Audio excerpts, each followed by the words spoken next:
I want to create with my hands anything and everything that wants to move through me.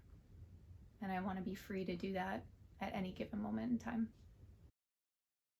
So Monaco is my mom's maiden name, and I wanted to bring honor to that side of my lineage.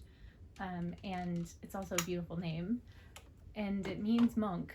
And as the universe would have it, that's been part of my journey as well as my spirituality. So I'm not surprised and kind of surprised that those came into play. This overwhelming sense of love and compassion outside of myself and inside of myself. So much healing and vulnerability in those circles where you feel safe enough to open and be seen and be heard and be held accountable and have energetic hands at your back, sometimes physical hands at your back. And it's brought me so much closer in my relationships than I ever thought really was possible. I am worthy. I am worthy as I am. I'm worthy right here, right now. I've always been worthy. I've never not been worthy. I'll live, breathe, and die worthy. Sexuality and spirituality go hand in hand. Absolutely. It's the connection of our body and our expression of our body. Sexy is, I think, something that different people will define differently. For me, sexy is being embodied in your sexuality. Music is my soul's language. Like, the rhythm, the beat. And then I also have Activate Your Magic, which is a embodiment movement practice that I created that combines music, affirmations, and dance and movement. Yes, self-expression and self-exploration through movement and music is profound. Maui has a very special and sacred energy, and it helps me be relaxed enough to tap into that creative field. And so it's a very, very special, sacred, special place. And of course, for the indigenous who, live there as well. When we heal in our bodies, when we heal from our emotional wounds, we arrive healed. And that can spark healing in other people.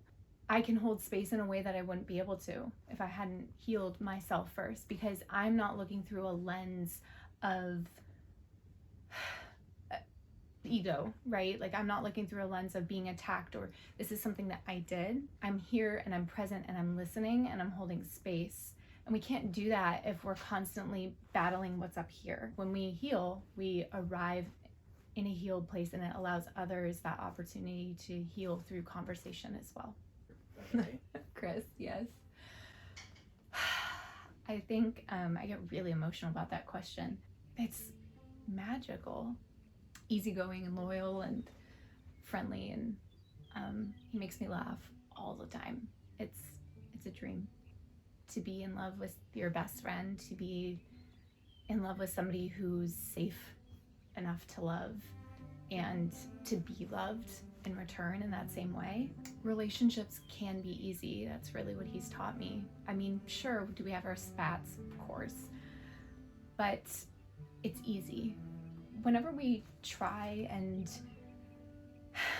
create something that's meaningful to us, a lot of fears tend to come in, a lot of thoughts, a lot of intrusive thoughts of what am I going to say, or what if this doesn't succeed? What if it fails? What if it succeeds?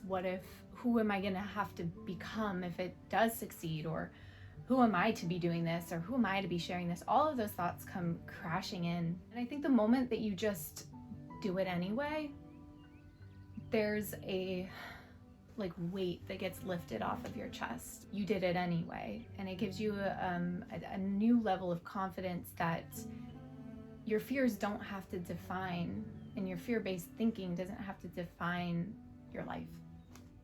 You're loved. Like, you're so unconditionally loved. And when I sit with somebody, I honestly truly see them at their highest, their greatest, their best. And I see that for every single person I sit with. And so I think that the take home in that is like, take that love, like, and really truly believe it, know it. When we have that foundation, we go out and start to really create what it is that's on our heart, that's been sitting on our heart for years, and then you're embodying your highest and best in that moment when you create those things, or you do that thing that you've always wanted to do, you know? It's okay to have a dream. It's okay to want something. We can utilize that in a very practical way to just sit and ask, what needs to be let go of so that I can move forward? What next step do I need to take in order to see this vision or goal to fruition? Working in groups, working in sisterhood, like the full moon circles I do, has been so fun because I'm bringing that ancient wisdom in. I'm bringing the practicality of why this works in. Following our cycles with the moon, whether it's bodily or it's our goals, visions, or dreams, helps us to stay on track because it's a cycle. I love bringing in the practicality with the mysticism, which is where the modern mystic kind of comes in. My passion lies right now is like working in groups. Working in groups really helps because of that sisterhood, because of that support. If you want to join a moon circle, those are on Eventbrite, and that's also on my website. Just go to the events tab and click the link there. Make appointments on my website, www.jennamonaco.com. There's some really exciting projects that I have coming for tangible goods. I hope people remember how I made them feel. Hopefully it's a good way. I hope that people walk away knowing that somebody in this world listened. Somebody in this world cares.